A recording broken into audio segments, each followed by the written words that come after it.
बिस्मिल्लाहिर्रहमानिर्रहीम, अस्सलाम वालेकुम। प्रोग्राम दो टोक के साथ मैं हूं आपका मेजबान फवाद अनवर। गो के नेशनल पॉलिटिक्स में आज काफी ज्यादा हैपनिंग्स हुई हैं। अलबत्ता एक बार फिर जरा कराची पर ही हम नजर रखेंगे और कराची के हवाले से ही अपने आज के इस प्रोग्राम में दो टोक बात करने की कोशिश करेंगे, क्योंकि आज जब इस्लामाबाद के अंदर पाकिस्तान तहरीक इंसाफ की सिंध की पार्लिमानी कमेटी का इजलास हुआ तो उसमें जो कराची डिवीजन के प्रेसिडेंट हैं पीटीआई के जनाब फिरदौस शमीम नकवी साहब, उनको खुद इमरान खान साहब की जानिब से तंबीह की गई, क्योंकि कुछ रोज कबल फिरदौस शमीम नकवी साहब की जानिब से MQM को हदफ तनकीद बनाया गया था और उनकी जानिब से कहा गया था कि MQM को जो कराची में शिकस्त हुई है इसके जिम्मेदार मेयर कराची जनाब वसीम अख्तर हैं। साथ साथ फिरदौस शमीम नकवी साहब ने MQM और PTI के इत्तेहाद को मजबूरी भी करार दिया था, लेकिन आज फिरदौस शमीम नकवी साहब का कहना यह था कि इमरान खान साहब ने उनको तंबीह की है कि जो पाकिस्तान तहरीक इंसाफ के इत्तेहादी हैं उनके साथ बेहतर रवाबित इख्तियार किए जाएं, और साथ साथ उन्होंने ये भी कहा कि पाकिस्तान तहरीक इंसाफ की पॉलिसी यही है और अगर कराची की बात की जाए तो कराची की बेहतरी के लिए, कराची के लिए जो भी अच्छी सोच रखेगा पाकिस्तान तहरीक इंसाफ उनके साथ जरूर चलेगी। तो अपने आज के इस प्रोग्राम में हम जरा ये बात करेंगे कि एक तरफ तो पाकिस्तान तहरीक इंसाफ MQM को साथ लेकर चलना चाहती भी है और साथ लेकर चलने का दावा भी कर रही है, वही दूसरी जानिब MQM की तरफ से भी कुछ तहफ़्फ़ुज़ात सामने आए हैं।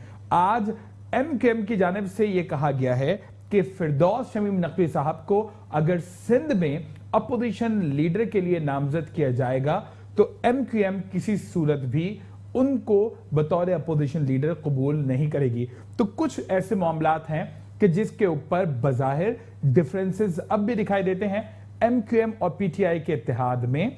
साथ साथ अपने आज के इस प्रोग्राम में हम ये भी बात करने की कोशिश करेंगे कि MQM और PTI का इत्तेहाद सिंध, खुसूसी तौर पर जो शहरी इलाके हैं सिंध के, इसके लिए किस हद तक कारआमद साबित हो सकता है। एक ब्रेक की तरफ जाएंगे और ब्रेक के बाद प्रोग्राम का बाकायदा आगाज करेंगे।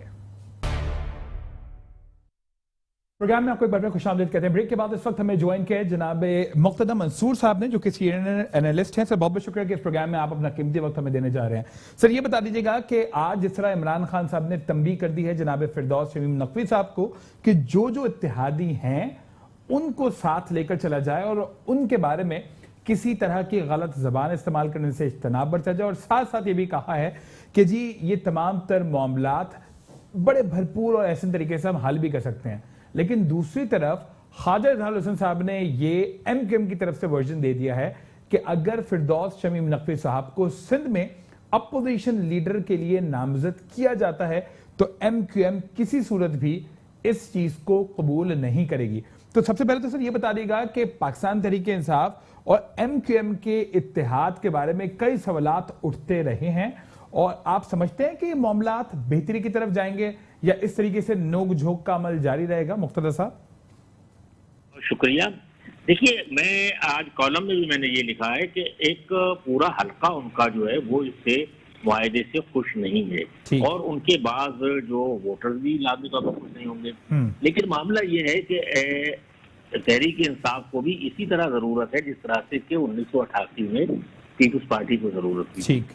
लेकिन आज मामला क्या है? आज मामला ये है कि कल से मुराद मेरी 30 साल पहले की है, 88 की है, कि उस वक्त पीपुल्स पार्टी अर्बन सिंध के अंदर मौजूद नहीं थी और अर्बन सिंध में MQM थी और वो रूरल सिंध के अंदर थी।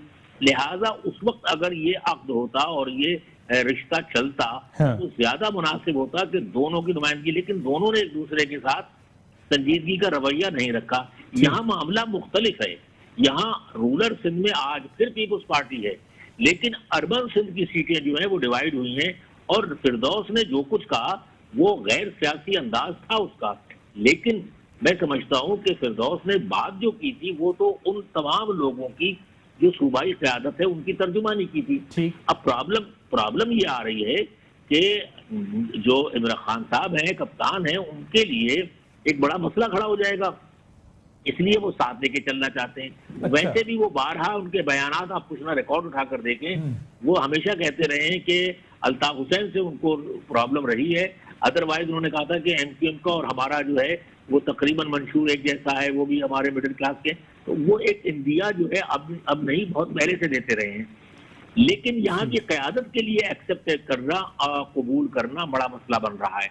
और खुद एमक्यूएम के लिए भी एक बहुत बड़ी प्रॉब्लम ये बन रही है कि एमक्यूएम जो है वो क्या इसके बाद की सूरत हाल के अंदर अपने आप को सरवाइव कर पाएगी, यही सवाल मैंने आज के कॉलम में भी उठाया। जी ठीक है। अच्छा, मुझे ये बता दीजिएगा कि जिस तरीके से आज फिरदौस साहब ने ये भी कह दिया कि चेयरमैन साहब ने उनको तंबी जरूर किया और ये कहा है कि इस वक्त हुकूमत बनाना सबसे अहम है, अभी अपनी तलवारें जो है वो म्यान में रखें, तो डू यू थिंक कि इससे ये पैगाम भी जा रहा है कि वक्ती तौर पर तो इस मामले को ठंडा कर दिया जाएगा, लेकिन आगे आइंदा आने वाले वक्तों पे जिस तरह से उन्होंने मेयर कराची पर ये इल्जाम आयद कर दिया था कि जो एमक्यूएम की शिकस्त की सबसे बड़ी वजह है वो है ही मेयर कराची जनाब वसीम अख्तर साहब, तो आपको लगता है कि आइंदा आने वाले वक्तों में ये चीजें मजीद बढ़ेंगी? उन्होंने इल्जाम तो एक तरफा लगाया है, लेकिन ये कि मामला ये है कि कमजोरी जो एमक्यूएम की रही है वो मुख्तलिफ रही है कि उन्होंने जो है, देखिए वो असल जो मसला बना है एमक्यूएम के पिछले तमाम चीजें कोई इतनी बड़ी नहीं रही है। एमक्यूएम की कबूलियत पर, मकबूलियत पर जो असर पड़ा है वो 2008 से 2013 के दौरान, बिल्कुल ठीक, जो इनका आना और जाना था हुकूमत का, वो एक गैर सियासी और बड़ा गलत फैसले थे, और वो हम टोकते रहे थे इन लोगों को कि भाई ये इससे आपको कोई फायदा नहीं होगा, इससे आपका एक रुसवाई का सबब बन रहा है पॉलिटिकली आप, क्योंकि आप जिन अहदाफ के तहत आपने पॉलिटिक्स की अर्बन सिंध में, उनके लिए आपको लड़ना चाहिए, उन इश्यूज को आप फरोई मामलात में ना पड़िए। लेकिन इन लोगों ने जो है उस पर तवज्जो नहीं दी, ये समझ लिया कि ये वोट बैंक इनका जो है पुख्ता हो चुका है, ऐसा नहीं था। तो अब ये जो सूरत हाल आई है इसके अंदर इनकी ये इस वक्त बहुत कहना चाहिए कि कुल शराब पर खड़े हुए हैं। अच्छा जी, तो और मैं समझता हूँ कि 2023 के आने तक ये जो आइंदा 5 साल है, अगर ये अपने आप को दोबारा से रिस्ट्रक्चर और अपने आप को बेहतर शक्ल न दे सके पॉलिटिक्स के अंदर, और तमाम दीगर गैर जरूरी चीजों से बचते हुए इन्होंने अपनी तंजीम साजी पर तवज्जो न दी, तो ये जो बकिया सीटें हैं ये भी इनके हाथ से निकलने का खतरा है। मुझे आपकी हमेशा बड़ा दो टोक एनालिसिस होता है, बीइंग कराची आइट में अगर आपसे जानने की कोशिश करूं, आपको लगता है कि हमारे मेयर साहब की कारकर्दगी जो है वो इत्मीनान बख्श है? गो कि वो इख्तियारात के ना होने का रोना जरूर होते हैं, लेकिन जो इख्तियारात हैं या जो डिपार्टमेंट्स उनके पास हैं और जो वसाइल उनके पास हैं, उन वसाइल में रहते हुए भी जो कुछ डिलीवर किया जा सकता था, यू थिंक वो डिलीवर किया जा रहा है? हाँ, तो इसका कसूरवार पे किसको ठहराया जाए? एमक्यूएम की पॉलिसी पर बात की जाए या मेयर साहब के एजेंडे पर बात की जाए? तो मैं उसको उतना ही करके दिखा दूं, वो भी नहीं कर पा रहा हूं ना मैं। नहीं, इसमें फॉल्ट आपको कहां लगता है? एमक्यूएम की पॉलिसीज में लगता है या तो स्पेसिफिकली मेयर कराची साहब के आप कह लें कि उनका इंटरेस्ट ही नहीं है और वो फिर जो है वो चीजें डिलीवर नहीं कर पा रहे? कहां पे खाली मेयर का मसला नहीं है, ये खाली मेयर का मसला नहीं है। फवाद, प्रॉब्लम ये है ये जो पूरी टीम वर्क होता है। देखिए मुस्तफा कमाल को जो एज मिला था वो पूरी पार्टी ने दिया था, मुस्तफा कमाल अकेले का कोई कमाल नहीं था, वो पूरी की पूरी पार्टी उनके साथ उसकी पुष्ट पर खड़ी थी और वो उसको सपोर्ट दे रही थी। यहाँ पर मामला ये हो गया है कि पार्टी कमजोर पड़ गई है, उसका स्ट्रक्चर कमजोर है, उसके अंदर जो है वो मुख्तलिफ किस्म की सूरत हाल है, जिसकी वजह से मेयर कमजोर है।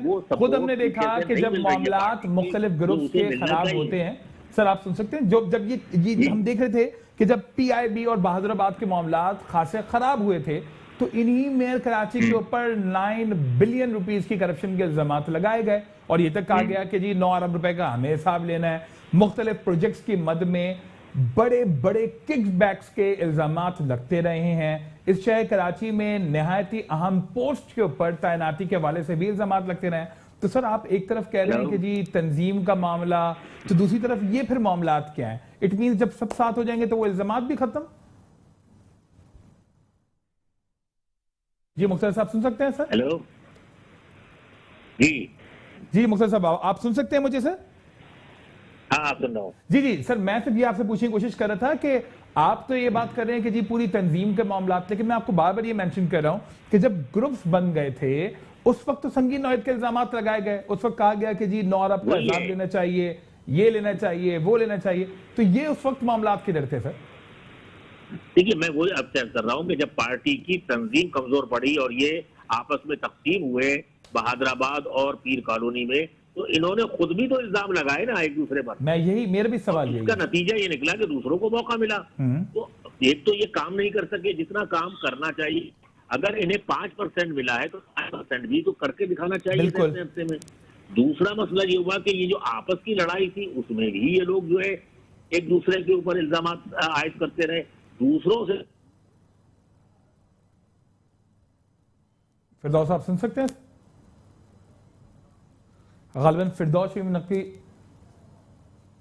फिरदौस साहब को भी हम लाइन पे लेने की कोशिश कर रहे हैं। इस वक्त मुख्तदर साहब से हमारा राब्ता मुनक़ता हो गया। एक ब्रेक के लिए मुझे कहा जा रहा है, ब्रेक की तरफ जाएंगे और ब्रेक के बाद प्रोग्राम का सिलसिला हम यहीं से कंटिन्यू करेंगे। प्रोग्राम में आपको एक बार फिर खुशामदीद कहते हैं। ब्रेक के बाद इस वक्त हमें एमक्यूएम के सीनियर रहनुमा जनाब अली रज़ा अब्दी साहब ने ज्वाइन किया। अली रज़ा अब्दी साहब, बहुत बहुत शुक्रिया कि इस प्रोग्राम में अपना कीमती वक्त आप हमें देने जा रहे हैं। सर, ये बता दीजिएगा कि आज खुद इमरान खान साहब ने भी पाकिस्तान तहरीक इंसाफ कराची डिवीजन के प्रेसिडेंट जनाब फिरदौस शमीम नकवी साहब को तंबीह की है कि जो जो इत्तेहादी हैं उनको साथ लेकर चले जाए और किसी तरह के गलत बयान से जो है वो गुरेज भी किया जाए। सर, ये मुझे बताइएगा, ये जो कुछ मामलात हैं ये कोई पर्सनैलिटी क्लैश तो नहीं है? क्योंकि एक तरफ जहां ये बात है उनको भी तंबीह की जा रही है, वहीं ख्वाजा इजहार साहब के हवाले से भी ये बयान अब सामने आया हुआ है कि अगर फिरदौस शमीम नकवी साहब को सिंध में अपोजिशन लीडर नामजद किया जाता है तो एमक्यूएम को किसी भी सूरत ये काबिल कबूल नहीं होगा। Sir, your comment on this.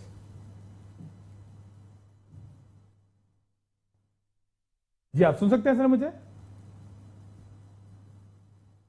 Ali Raza अब्दी साहब, आपको मेरी आवाज आ रही है? अली रज़ा अब्दी साहब सुन सकते हैं सर? हम एक बार फिर जरा कोशिश करेंगे कि अली रज़ा अब्दी साहब से बात कर सकें और उनसे उनका वर्डिक्ट जान सकें, क्योंकि एमक्यूएम जो है वो अब मुतहरक दिखाई देती है शहर कराची की खिदमत के लिए। लेकिन दरअसल चूंकि पाकिस्तान तहरीक इंसाफ के पास इस वक्त शहर कराची से सबसे बड़ा मैंडेट है और इस वक्त नेशनल असेंबली की 14 सीट्स पाकिस्तान तहरीक इंसाफ के हिस्से में है। इसके मुकाबले में अगर एमक्यूएम की बात की जाए तो एमक्यूएम के पास इस वक्त 4 सीट्स दिखाई देती हैं। अलबत्ता एमक्यूएम जो है वो इस वक्त भरपूर नेगोशिएशंस की पोजीशन में और कराची की बेहतरी के लिए और कराची के मुकदमे को लड़ते हुए इस वक्त एमक्यूएम हमें दिखाई दे रही है। अली रज़ा अब्दी इस वक्त हमारे साथ मौजूद है। सर, आप मुझे सुन सकते हैं? जी, आवाज आ रही है? जी बिल्कुल। अली भाई, मैं आपसे जानने की कोशिश कर रहा हूं कि जिस तरीके से आज तंबीह की गई फिरदौस शमीम नकवी साहब को इमरान खान साहब की तरफ से कि जो जो इत्तेहादी है उनको साथ लेकर चला जाए, और इस वक्त हुकूमत बनाने पर हम फोकस कर रहे हैं, अपनी तलवारें मयान में रखें फिलहाल। दूसरी तरफ आपको भी तहफ़्फ़ुज़ात हैं और खुद ख्वाजा इजहार साहब आज ये बोल पड़े हैं कि अगर फिरदौस शमीम नकवी साहब को सिंध में अपोजिशन लीडर नामजद किया जाता है तो एमक्यूएम किसी सूरत उनको कबूल नहीं करेगी। तो सर, ये नोक झोंक चलती रहेगी या ये मामलात भी सेटल हो जाएंगे? सर, तो होने चाहिए, लेकिन अब इनको रियलाइज करने की जरूरत है कि पीटीआई का नया पाकिस्तान अगर बन सकता है तो वो सिर्फ मुत्तहिदा कौमी मूवमेंट के मरूने मिन्नत ही बन सकता है, जिसको मेरे ख्याल में इनकी लोकल लीडरशिप अभी तक नहीं प्रॉपर तरीके से समझ सकी है। इसी के साथ साथ इनके जो कारकुनान सोशल मीडिया पे आते हैं और सोशल मीडिया पे जो वो बात करते हैं वो भी तस्दीक अमेज बात होती है, तो उसकी वजह से इश्यूज आते हैं हमारे कारकुनान की तरफ से भी। ठीक, अब इनको पीटीआई को समझ जाने की और समझने की जरूरत है कि वो क्या चाहते हैं, क्योंकि इनका जो अमल होगा उसी के बेसिस पे ये इत्तेहाद चल सकेगा। ठीक, अगर ये इसी तरह मुत्तहिदा कौमी मूवमेंट को कोशिश करते रहेंगे कि उसको नीचा दिखाए या फिर उसको कमजोर दिखाने की, हमें मालूम है कि ये किस तरीके से जीत के आए हैं और इनको किस तरीके से सीटें मिली हैं। उसका गम मुत्तहिदा कौमी मूवमेंट को और अपने हमारे जो वोटर्स हैं वो अपनी जगह पर मौजूद है, लेकिन उसके बावजूद मुत्तहिदा ने दिल बना करके इनको सपोर्ट किया ताकि पाकिस्तान की बेहतरी के लिए अपने शहर कराची की जरा दो टोक मेरी भी नाज़रीन को बता दें। आप बड़ी दो टोक गुफ्तगू करते हैं। सर, कैसे जीत के आए हैं आपको जो मालूम है, और किस तरह जीत के आए हैं ये जरा मुझे काइंडली बता देगा। आप जो बोल रहे हैं कि आपको मालूम है और आपको पता है कि कैसे जीत के आए हैं और किस तरह से मामला हुए हैं, काइंडली जरा दो टोक बताइएगा।